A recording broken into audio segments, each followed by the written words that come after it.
கர்த்தரும் இரட்சகருமாகிய இயேசு கிறிஸ்துவின் நாமத்தினாலே யாவருக்கும் வாழ்த்துக்களை தெரிவித்துக் கொள்கிறேன்.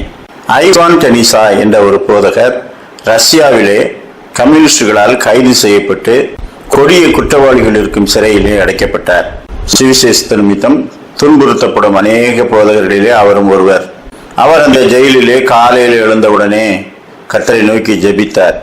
உடனே சுற்றிலும் இருக்க அந்த கொடிய குற்றவாளிகளில் ஒருவன், ஜெபித்தால் எல்லாம் இங்கிருந்து விடுதலையாக முடியாது, ஜெபத்தினால் எந்த பிரயோஜனமும் இல்லை, என்னமோ கடவுள் உன்னை தப்பிக்க வைக்கப் போவது போல ஜெபம் பண்ணுகிறாயே என்று கிண்டல் அடித்தான். அப்பொழுது இவர் சொன்னார், நான் விடுதலையாவதற்கோ தப்பிப்பதற்காகவோ ஜெபம் பண்ணவில்லை.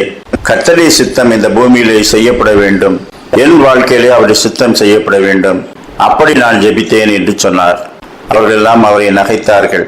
கொஞ்ச நேரத்தில் சிறைச்சாலை காவலன் வந்து, இங்கே ஜெபிக்க வர செய்தியா, உன்னை பார்த்து மற்றவர்கள் கெட்டு போவார்கள், எனவே உன்னை தனிமை சிறையிலே போடுகிறேன் என்று அவரை பிடித்து எல்லாரும் கைகுட்டி சிரிக்க தனிமை சிறை என்று சில அறைகள் வைத்திருப்பார்கள், அதில் ஒன்றிலே அடைத்து விட்டார். மற்றவர்கள் எல்லாம் பாட்டு பாடி கிண்டல் செய்தார்கள். இவர் அங்கும் ஜெபித்துக் கொண்டிருந்தார். ஒரு வாரம் கழித்து அந்த தேசத்திலே ஆட்சி செய்கிறவர் மாறிவிட்டார்.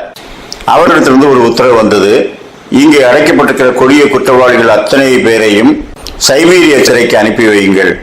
ஒரே நிலை வெப்பநிலையை விட குறைந்த வெப்பநிலை உள்ள அந்த சைபீரிய சிறைகளுக்கு அனுப்பி வையுங்கள். அத்தோடு தனிமை சிறையிலே இவ்வளவு நாளும் இருந்தவர்களை எல்லாம் மன்னித்து விடுதலையாக்குகிறோம், எனவே விடுதலையாக்கி விடுங்கள் என்று உத்தரவு வந்தது. இவர் தனிமை சிறைக்கு வந்து ஒரு வாரம் தான் ஆகியிருந்தது. ஆனாலும் அந்த உத்தரவின்படி தனிமை சிறையில் இருக்கும் எல்லாரையும் விடுதலை பண்ணி விட்டார்கள். அப்படியானால் கர்த்தர் எல்லாவற்றையும் ஆயத்தம் செய்து வைத்திருக்கின்றார். நமக்கு முன்னதாகவே அவர் எல்லாவற்றையும் அறிவார். அவருடைய சித்தம் இல்லாமல் நாம் துன்புறுத்தப்படவில்லை. அவர் யாருக்கு முன்பாக சாட்சி சொல்ல வேண்டும், சாட்சி பகர வேண்டும் என்று வைத்திருந்தாரோ அவர்களுக்கு முன்பாக என்னை காட்டியிருக்கிறார், இப்பொழுது விடுதலை செய்திருக்கிறார் என்று அவர் கர்த்தரை ஸ்தோத்தரித்தார். சங்கீதம் 23:4, நான் மரண இருளின் பள்ளத்தாக்கிலே நடந்தாலும் பொல்லாப்புக்கு பயப்படேன், தேவரீர் என்னோடு கூட இருக்கிறீர், உமது கோலும் உமது தடியும் என்னை தேற்றும். சங்கீதம் 68:6, தேவன் தனிமையுள்ளவர்களுக்கு வீடு வாசல் ஏற்படுத்தி கட்டுண்டவர்களை விடுதலையாக்குகிறார். சங்கீதம் 3:4, நான் கர்த்தரை நோக்கி சத்தமிட்டு கூப்பிட்டேன், அவர் தமது பரிசுத்த பர்வதத்திலிருந்து எனக்கு செவி கொடுத்தார். கர்த்தர் ஜெபங்களை கேட்கிறவர், விண்ணப்பங்களுக்கு பதிலளிக்கிறவர், அவர் கட்டுண்டவர்களை விடுதலையாக்குகிறவர், தமது சித்தத்தின்படி வானத்தின் சேனைகளையும் பூமியின் குடிகளையும் நடத்துகிற அவர் நம்மீது கரிசனை உள்ளவராய் இருக்கிறார். எளிமையானவர்களுக்கும் சிறைப்பட்டவர்களுக்கும் வீடு வாசலை ஏற்படுத்தி அவர்களை விடுதலையாக்குகிற கர்த்தர் பாவத்தின் கட்டுக்களிலிருந்தும் அக்கிரமங்களிலிருந்தும் நம்மை விடுதலையாக்கும்படிக்கு தம்முடைய குமாரனை அனுப்பினவர். அவருக்கே நிறைவான மகிமையை எப்பொழுதும் செலுத்துவோம்.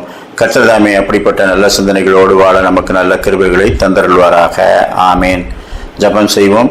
இரக்கமுள்ள பிதாவே, கிருபையுள்ளவரே, மகத்துவமான நாமத்தை உடையவரே, வானத்துக்கும் பூமிக்கும் ஆண்டவரே, சகலத்தையும் நேர்த்தியாய் செய்கிறவரே, எங்கள் வாழ்க்கையிலே சிறையிருப்பின் காலங்கள் இருந்தாலும் விடுதலையாக்குகிற காலமும் உண்டு, வாழ வைக்கிற ஒரு காலமும் உண்டு.